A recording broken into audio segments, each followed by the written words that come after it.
Tuesday morning மார்கழி 1 அப்போ எல்லாருமே மாலை போட ஸ்டார்ட் பண்ணிடுவாங்க. எங்கள் அக்காவும் ஓம் சக்தி மாலை போடுறதுக்கு ரெடி ஆகிட்டா. ஓம் சக்தி மாலை போட்டிருந்தோடனே நாங்கள் ஈவினிங் அப்படி டிபார்ட்மெண்ட் போயிட்டு இருந்தோம். வீட்டுக்கு தேவையான மளிகை பொருளெல்லாம் வாங்க வேண்டியது இருந்தது. அதனால் மளிகை பொருளெல்லாம் வாங்கிட்டு இருந்தோம். மோஸ்ட்லி நம்ம டிபார்ட்மெண்ட்டுக்கு போனால் தேவையானதை விட தேவையில்லாததை நம்ம நிறைய வாங்குவோம். அப்படி தான் நாங்களும் வீட்டுக்கு தேவையானதை விட தேவையில்லாததை அதிகமாக வாங்கிட்டு இருந்தோம்.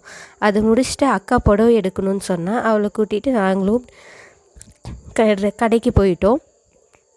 அங்கே பார்த்தா அவளுக்கு அது பிடிச்ச செலெக்ஷன் பார்த்துட்டு இருந்தா. நானும் அப்படியே அங்கங்கே என்னென்ன கலெக்ஷன் இருக்குதுன்னு பார்த்துட்டு இருந்தேன். ஃபைனலி எங்கள் அக்கா ஒரு புடவை பிடிச்சிருக்குன்னு சொல்லி எடுத்துகிட்டு இருந்தா. நான் அப்படியே சைடில் நமக்கு எதனா புடவை பிடிக்குதா அப்படின்ட்டு நானும் கலெக்ஷன் பார்த்துட்டு இருந்தேன். புடவை கலெக்ஷன் இப்போ கிறிஸ்மஸ்ன்றதுனால நிறைய கொண்டு வந்திருக்காங்க. அதில் அப்படியே பார்த்துட்டு அக்காவுக்கு புடவை தேவையானதெல்லாம் எடுத்துகிட்டு நாங்களும் வீட்டுக்கு வந்துட்டோம். தேங்க்ஸ்.